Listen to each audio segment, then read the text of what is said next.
kay Vice President Duterte, yung si Reverend Adictus at saka yung si Running Pest, among others, Running Pest. ay alam nyo kung seryoso sila sa confidential funds, look no further.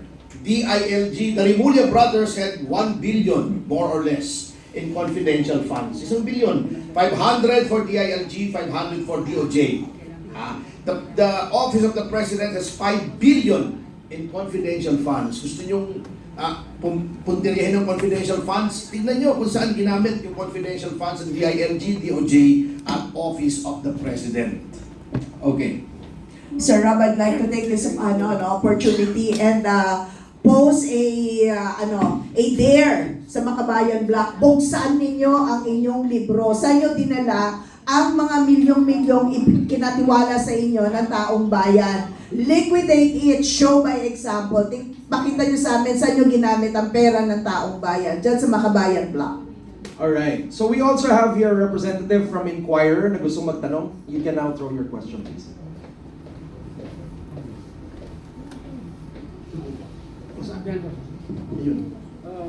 Good morning, sir. Sorry. Tanda kong buko natin yung Sir, sorry. Yung pong comments nyo on sa deliberation sa budget na parang inaano nyo po ay may insertions, may hocus-pocus, and ito po, sumulpot yung Ramil Madriaga. Ito po ba itinatali nyo po doon sa nabanggit nyo rin po na deadline sa February?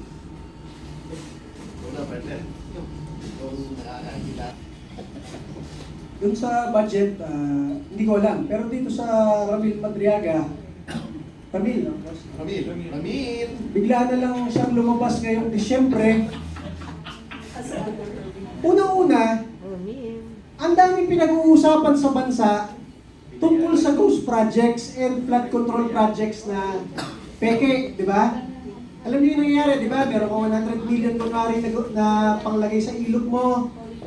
Yung DPWH, yung congressman, ang ginawa, gumastos siguro ng 5 million para hulugan lang na simento. Pagdaan ng isang baha, nasira na, nakabara pa. Kaya bumabaha sa ating bansa ngayon. So ang daming ganong issue ng corruption.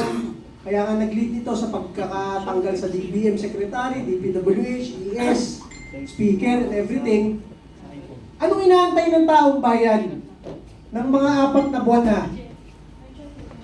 Malaman kung anong nangyayari dito, bakit saan napunta yung mga pera na daang-daang bilyon, di ba? So, magpapasko na, hirap na yung mga Pilipino, lahat ng spotlight nakatutok sa Presidente at sa ICI, bigla naman mayroong pang-agaw ng spotlight. Yung isang nakakulong na kidnapper, bigla na lang kinlaim na siya ay PSG, siya ay nagtayo ng VP-PSG, siya ay nagtrabaho sa NBI, NSC, ISAP, and everything. At siya ay nag-deliver na 1 bilyon na tinatawagan sa direksyon ni Pangulong Rodrigo Duterte para sa mga confirmation. Alam nyo, mapapainom ka talaga ng losartan kung tangina Alam mo talaga hindi totoo Pero, dahil nga, kapag hindi tayo nagsalita ng ganito, baka akalain ng ibang Pilipino totoo. Pero alam naman natin hindi totoo. Yan yung pang-agaw ng spotlight ngayong Disyembre na ito, na hirap ang mga Pilipino. Kaya, baka timing lang rin, boss. Ramil Madriaga, pang-agaw ng atensyon sa napakaraming spotlight ngayon sa administrasyon, and yung kanyang statement, pinasa na sa ombudsman, baka gamitin pa pang impeachment sa 2026. So yan po yung isip natin. Tayo personally, tangina mo, Madriaga, pag talaga nagpalit ng administrasyon. Dr. Calilong, meron po kayong masabi bilang political analyst on this sa question na yun? Yes. Actually, ganito lang naman po yan talaga. No? Yung formula, yung narrative po nitong administration na to is simply anchored on 3 Ds na tinatawag natin. No? So they simply deny, they deflect, and they disorient. At the onset, ang mangyayari po talaga rito, it creates a culture of distrust and dismay, especially on the public, basically. So lahat po ito na ginagawa nila, no? Especially kapag meron talagang issue na nalalabas. Alam naman natin, ang ginagawa kaagad ni Claire Castro is simple denial right away, no? Talagang dinidismiss kagad kahit merong basis at meron talagang logic. Inaalis niya kagad talaga. And I think this is really what they're trying to do right now. The projection is very, very clear. Now, it's going to be incumbent upon us, especially tayo po na nandito, no, na nakakaunawa na nakaintindi sa sitwasyon. Paano natin ito ilalatag sa ating mga kababayan? Paano natin sasabihin na tayo ay talagang ginagawang tanga nitong administration na to? Sorry for the word, pero that's really how it is, no? Because the narrative is being spun in such a way na talagang wala tayong choice kundi tanggapin yung kanilang narrative. Pero I think right now with social media, with the power of the bloggers that we have here, talagang kakailanganin po natin lahat ng tulong para po ipaalam sa publiko talaga na itong layunin ng gobyerno na to, talaga yung gusto nilang gawin, simply does not have any space in our democratic reality at the moment. Yun lamang po. Maraming salamat. Alright. Yung sa akin, a little bit of sentiment to add to that, no? Ang nakikita ko dito yung propaganda movement. Kasi kung talagang concerned, for example, yung mga groups like sinasabi nila, pink, yellow, civil society and all of that, bakit being part of those groups, pare, civil society, bakit mo itataon yung timing na iaain mo yan kung talagang concerned ka about transparency in the budget and also in corruption? If it's not meant to actually shade what's really happening or to deviate people's attention, tama? So yun yung iniisip ko ngayon, yung timing na ginagawa nila. Kasi kung talagang concerned ka for corruption, hindi dapat gusto mo lahat ng tao tumutok at magbantay, tama? During the BICAM. Pero bakit mo itataon etong mga ganitong, itong mga ganitong kaso na sasabihin mo, right? So parang nagpapakita lang na walang concern sa totoong issue talaga. And they're just casting kahit ano na lang mga issue na pwedeng pag-usapan ng tao instead of a lot of people 100% focusing on the budget process. Okay, so, Sir, Yeah. okay lang po. go ahead. Other issue, okay lang po. Yes, sir. Kay Tony Topacio po, being the... Wag lang love life, ha? Opo, sir. Opo. Alam ko naman. Sir, being the deputy spokespo ng party, may update po ba regarding sa status ni Senator Bato? Kasi Senator Robin Hood ay sinabi, sa payo niya is huwag kang susuko sa banyaga. And how about the party, sir? Anong stand? And sabi ng DILG, alam nila kung nasaan si Senator Bato. May suporta rin po ba ang partido kay Senator Bato ngayon? Definitely. Senator De La Rosa is a ranking member of the PDP and he's one of the 3 senators. However, with respect to the legal recourses available to Senator De La Rosa, I think the best person who would be able to answer that would be his legal counsel, Attorney Israelito Torion.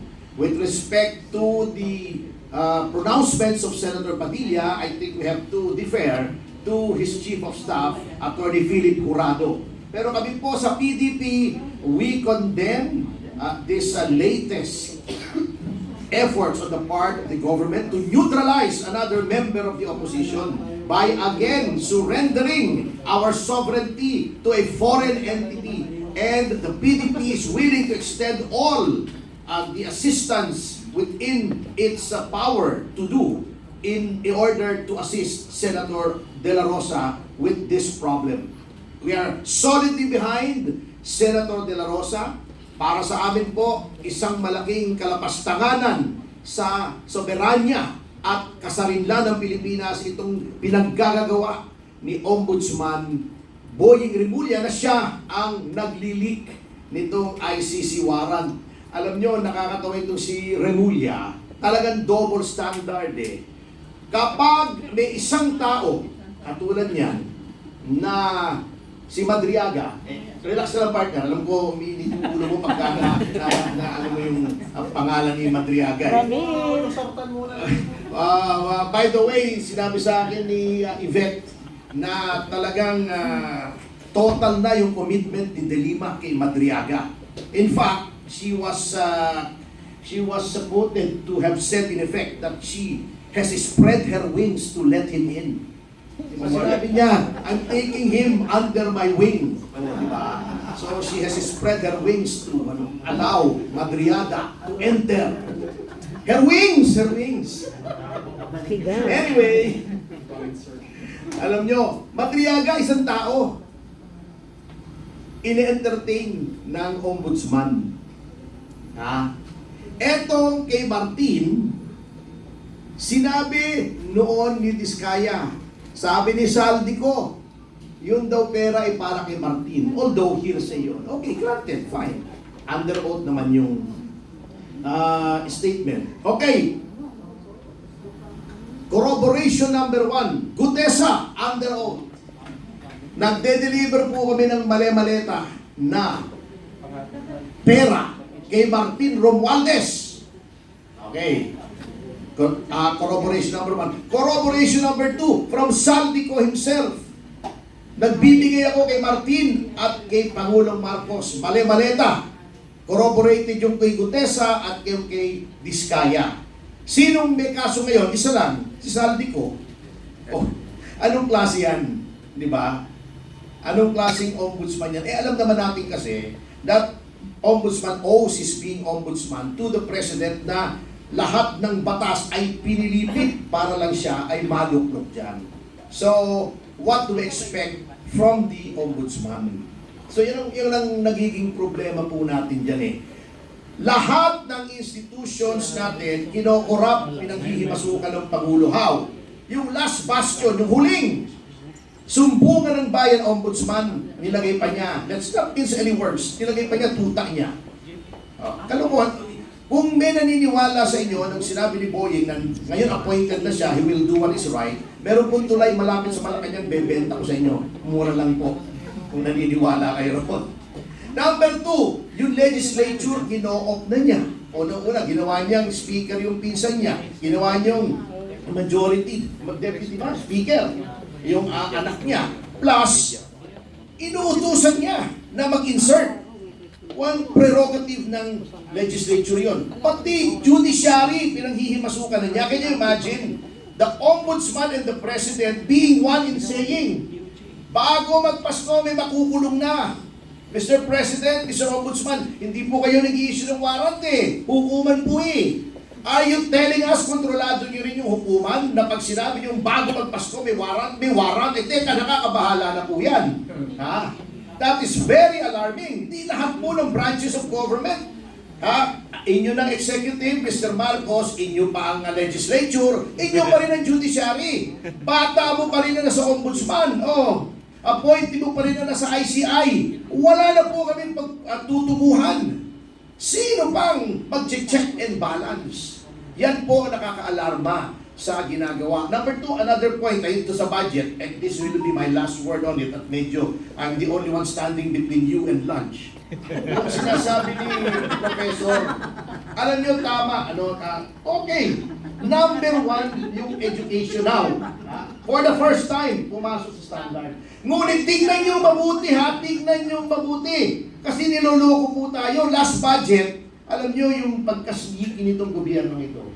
Para palabasin lamang na kunyari, last budget, ang pinakamalaki ay edukasyon, hindi yung public works.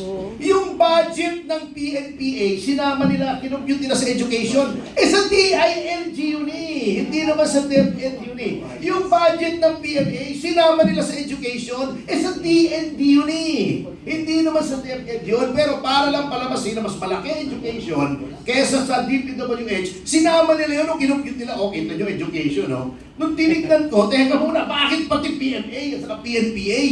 Eh, may mga sariling departamento yun. Kaya tignan pa rin natin, Prof, ha? Baka pinaglululuko tayo yung mga taong yan, ha? O baka Claire Castro na naman, yung farm to market roads daw, may kinalaman sa health. Okay. Sige, so, may last question pa sana ako, pero mukhang ano na lang eh. A little bit of comment and then I'll ask you kung ano dapat ang i-advise natin sa mga tao as their participation na pwede nilang gawin as we close. Alright? Kasi, totoo lang, no? Kung titignan mo dito, very quickly lang, if this budget were subjected to the same standards na ini-impose natin sa private corporations, do you think yung audit na to would actually, they would pass the internal audit? The reason why I'm asking this, because I am an executive coach to Fortune 500 mga leaders, and whenever something like that happens, usually tinatanggal kaagad yung mga executives. Alright, so can you say something about that? Simple lang po, in a parallel universe perhaps, no? Pwede mangyari po yun. Pero nandito po tayo sa Pilipinas, sad to say, Sir Rob, no? So mahirap po talagang mangyari yan. Even if meron tayong mga check and balance mechanisms, the COA is there, the ombudsman is there. But true enough, no, all of this are actually being held hostage right now by the President. Sad to say, no? And nangyayari, maliwanag dito yung connivance between the government at saka ditong mga progressives, kung tawagin natin mga piklawan, dilawan, at kung ano naman. Basically, no, talagang they're trying to gang up together, they're trying to group themselves together against the most formidable candidate for 2028, none other than VP Sara Duterte. So maliwanag yung agenda. Maliwanag pa sa sikat ng araw kung ano po yung ginagawa nila ngayon. Kaya nga sabi ko kanina, no, the idea right now of the entire government machinery is really geared towards, number one, trying to ensure that corruption will still continue so that they will be able to finance and pay lahat po ng nasa gobyerno para po maisulong nila yung agenda nila, hindi lang para sa 2026, no, for the impeachment, but more importantly for 2028, no? Because let's face it, ilang buwan na lang naman technically si Marcos, no? He will be there for like 18 months at the most, no? So magdo-double time po talaga yan, no? He will be working double time with his allies, with his cohorts, para talaga dumami pa yung kanilang kaban, no? Kasi ito yung gagamitin ng bala later on. Because I tell you this, if VP Sara will become the president later on, all hell will break loose, and these people, kanya-kanyang putakbo yan. Kaya kailangan po talaga nilang mag-secure, gumawa ng magandang exit plan. So and I think right now, they're already laying down the foundations for that. Okay. Ako, we have always emphasized this tuwing basic membership seminar ng PDP Laban, no? If you want to be a member of PDP. Para maging maganda ang takbo ng bansa under PDP Laban, kailangan mahawakan namin ang legislative at saka executive branch. Ano ibig sabihin? Yung mga kapartido namin ang dapat mailuklok majority sa executive tsaka sa legislative para yung programa ng PDP ang mapalaganap. Noong 2016 to 2022, isang PDP Laban member ang naging presidente. Marami rin po, no, ang nailuklok sa pwesto as USEC, as ASEC, as directors. Also, pati rin ho sa legislature. Naging maganda ba ang takbo ng bansa? It was not perfect, pero ramdam nyo ang pagbabago. As in fact, yung party chairman namin bumaba with the highest trust rating of 91%. Etong 2022 onwards hanggang 2028, dapat suriin nyo yung mga political parties. Panagutin ninyo at tanungin nyo rin po, ano ba ang inyong mga prinsipyo, ano ba ang inyong mga programa, lalong-lalo na dito sa mga nangyayari sa ating bansa. Kaya dito ho namin pinapalakas ang aming partido kasi importante po sino yung mga tatakbo under political parties kasi doon yung malalaman ano ba ang kanilang mga paninindigan, lalong-lalo na ngayon sa mga issues. Ano ho ba ang lumalaganap ngayon? Hindi ho ba based on personality? Nakalimutan nyo na mo ang mga partido, ano ba ang kanilang mga paninindigan. Pero nadidinig nyo ho ba ano ang pinaninindigan ng PDP? It is reflective of our party chairman's policies when he was in power. Kung gusto nyo pong ibalik yung ganong mga polisiya at programa sa darating ko na 2028. Ngayon pa lang ho, magpalakas na po tayo. Suportahan niyo po ang PDP Laban ng kanyang mga programa. Alamin ninyo ano ba ang partidong ito at kanyang mga paninindigan. Dito ho sa kapihan, makikita nyo na po ano ang mga paninindigan. Meron ho kaming spokesperson, si Atty. Ferdito Pasio.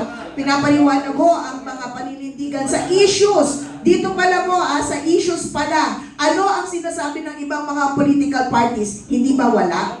Or at least, personally, wala ako nadidinig. Pero PDP ho, malakas ho na naninindigan and we fully support itong mga pronouncements ng aming party president. So, ngayon pa lang, magmasid alamin sino po ang mga miyembro ng political parties, doon po maghusga kayo sa darating na 2028 kasi nasa kamay nyo rin po kung ano ang mangyayari pagkatapos po ng mga nararanasan natin ngayon. Sige lang natin. Rob, sorry to interrupt. Bago tayo magtapos, since